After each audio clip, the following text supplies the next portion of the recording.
Hi, I'm Jason Gorman. We're going to look at the Sudio B1 bone conduction headphone. Bone conducting headphone? Conductor? It's so complicated to say, but it's not so complicated to describe. Basically, what it uses is pretty it seems almost like sci-fi. It's like getting sound through your body rather than into your body, if that makes any sense. But we'll talk a little bit about that as we discuss, because there's still some misnomers about what bone conduction can and can't do, what the advantages are and disadvantages, and we'll use this pretty capable model to actually show what's good about it and what's not so good about it compared to conventional in-ear headphones or even circumaural or over-the-ear headphones. So the Studio B1. They're Studio for me. I have a run of products that I'm reviewing for them. Scandinavian, Swedish product. Been around for about 10 years, but new to me. Really, elegant design, as we've come to expect from our Scandinavian cousins.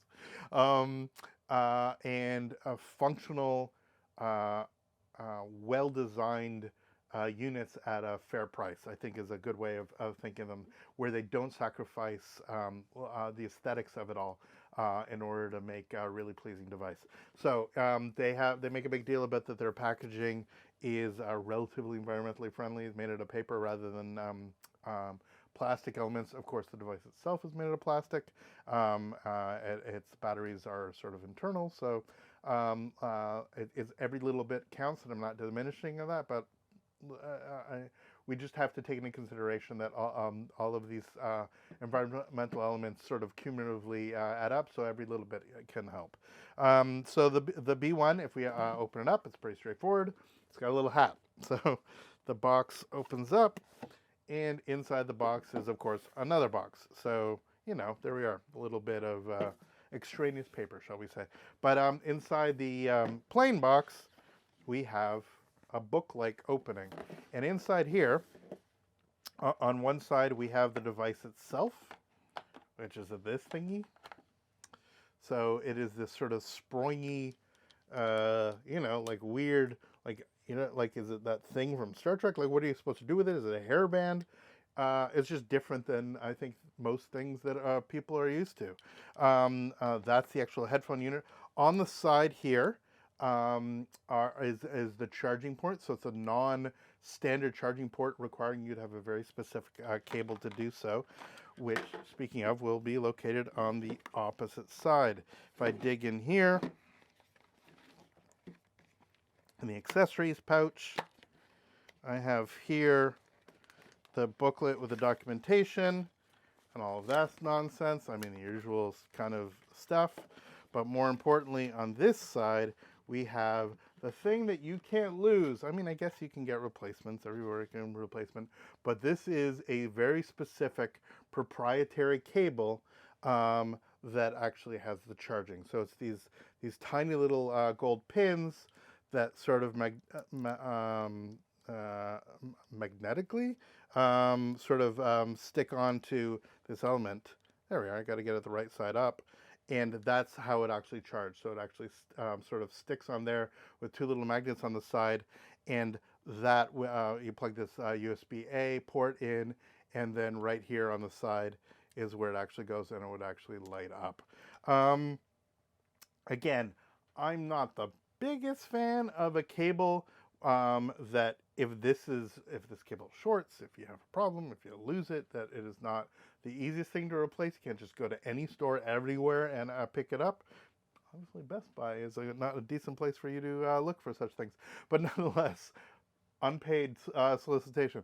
The fact of the matter is that this allows it to be what it is, which is a very water resistant, very low profile element without taking something like, let's say, USB-C with some sort of rubber gasket on top of that. This actually allows it to be very, very water resistant and actually behave the way that you may want, even in really sort of problematic environments, as we can say. So the earphones, or whatever we call it, bone conduction device, whatever it is, has some specific features, which it talks about on the back in multiple languages, up to 6 hours of playtime. It has magnetic charging. The water resistance says IPX4, which is, good for earphones, not as good as, say, some water resistant speakers where it goes IPX7. The higher the number, the more water resistant it is. But still, for earphones, it's pretty decent, especially for things that take up a little bit more space than this. And again, the open ear headphone bone conduction technology. Okay, so how does this work? We have actual buttons on the side that allow you to do Bluetooth pairing and the like, change volume, doing stuff like that. But what you do is you put them, I guess it's going to be challenged, over your ear like this way. You sort of wear it like a necklace like this against your throat, and then you kind of lift. And right here, if this is how you're looking, you can see that it's over my ear and pushing in right here to these bones on my jaw. And from here, I would get audio. And the audio, instead of going into my ear canal, it goes sort of directly through the bones into my audio receptors. Now, why the heck would you want this? Well, there's a couple reasons. One, I'm speaking to you completely clearly because there's nothing in my ear. There's no digital processing requiring me to sort of say what's going on. I am completely aware of my environment, and I have a fully functional pair of earphones on right now. I'm not playing any sound, but nonetheless, there's nothing other than my hair in the way of my ears. So let's say you're a runner. Let's say you're somebody, I mean, this is not a runner, but let's just imagine that you are somebody that does exercise, and imagine you're out in the environment and you still want to be cognizant of everything going around. If you're riding a bike where it's incredibly important that you actually hear traffic, you hear noises and stuff like that, but you still may want to have a little bit of music. Again, for biking, it might be a little bit still distracting. Obey the laws of your local jurisdiction. But certainly for runners, for people who are out in the environment, want to know that they can hear everything around them without any interference. Well, this allows you to do that because the sound through these transducers, through the speakers, sort of the things that are doing the moving back and forth, basically vibrate sympathetically to the audio input that they have, the Bluetooth input, and conduct those sound waves directly into your inner ear rather than pushing air, which then does the same thing. That seems a little bit complicated, but if you think about it, it's basically picture that you're outside and you put your ear against a window. The window itself is going to vibrate, and might actually hear some of the sound outside. It's basically moving air, moving devices, that sort of thing. Um, uh, so huge advantage for people who want that. There's also people who actually have certain hearing conditions, certain hearing impairments, where they may not be completely absent from having access to all audio, but there's some challenges of getting sort of audio in a more traditional way. This will actually be a godsend for many, many people who actually have certain conditions where this sort of workaround really is of great, great benefit. So it seems like two pretty unique case scenarios that might not immediately think. You might like, oh, I'd neither run or my general hearing is considered sort of the more conventional form. Whomever you are, it's kind of an interesting way of just listening to music with two things happening simultaneously, the real world and the music itself. And other people can't hear what you're hearing in the same way. There's a little bit of vibration, a little bit of leakage as basically you're resonating. But unlike some of these devices where they basically use beam forming, sometimes in sunglasses and stuff like that, to sort of shoot the music in your ear's direction, and most of it hopefully getting in. These are true bone conduction devices, meaning that the vast majority of audio is going inside, not outside. So you're not bothering your neighbors. Even if you're sleeping beside somebody, this is much more beneficial than say some other headphones or earphones that tend to leak out. And so it's a much more private and much more intimate way of listening to things without bothering those people around you. Very interesting. It's reasonably comfortable. It's not really adjustable. Like the band itself sort of fits whatever head you are, as it were. It looks like, if you look at the metal component here at the tip, you think that you'd be able to slide it in and out, but you really can't. But you know, once they're on, it sort of does the trick. Again, with my hair, I find it best to put it on my neck and sort of slide them up and over. As I control things, I can hit Bluetooth. I can connect directly. It just does exactly what we would want it to do, and do specific controls, play, pause, all of those elements, and it all sort of comes together exactly the way that you would expect. Now, in terms of audio quality, this is not the same as even moderately priced in earphones, let alone bigger regular headphones, circumaural headphones. Um, there's some bass, but it's sort of in between. The sound is a little bit, it's frankly unique. It's like there's a hole in the sound. So you're hearing enough, but you're not going to get this grand audiophile experience. Actually, I tried something interesting.